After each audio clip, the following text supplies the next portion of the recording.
First two races in this summer and fall challenge leading up to the Breeders' Cup Classic, the Travers Stakes from Saratoga and the Pacific Classic from Del Mar. Hi everyone, I'm Tom Law. Welcome back and welcome to the Inside Post Challenge.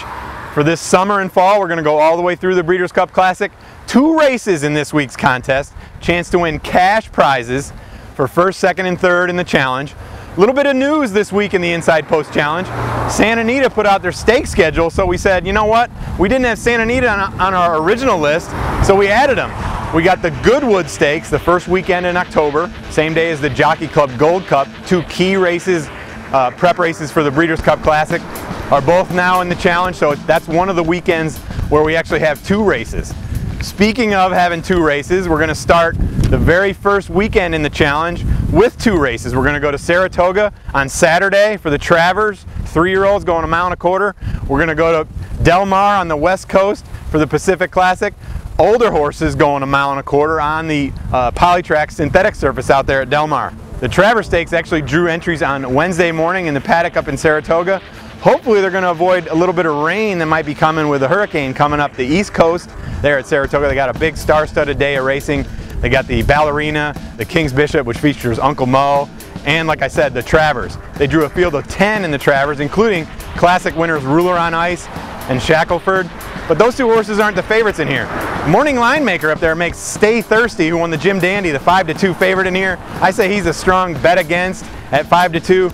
I know he does his best running there in New York. His connections have gone on and on about how he's a New York horse, but he's going to be 5-2, although I don't necessarily think he's going to go off as the 5-2 favorite. Bob Baffert has Coil entered in there. He won the Haskell Stakes last time with a new running style.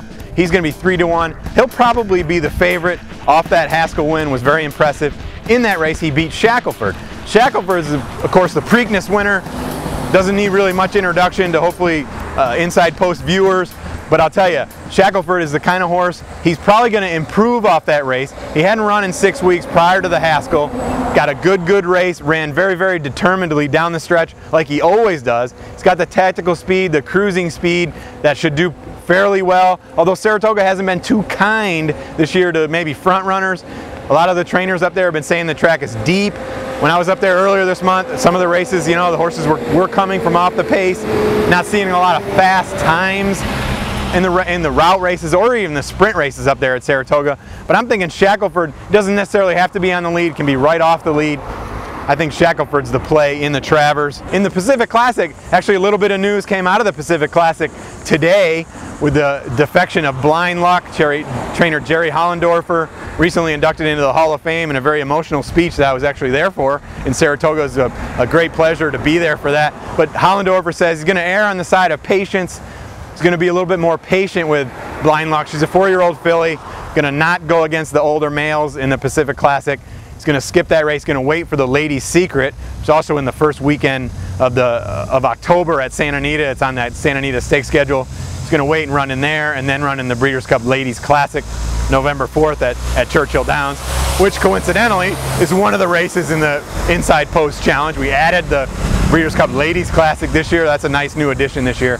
But anyway, the Pacific Classic is really all about Twirling Candy. Trainer John Sadler's been high on him.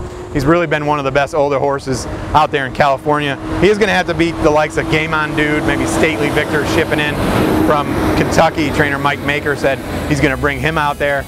But I'm looking at Twirling Candy in the Pacific Classic and Shackelford in the Travers. Don't forget to get signed up and signed in and get those selections in for the Travers and Pacific Classic with a chance to win cash prizes. Thank you and good luck.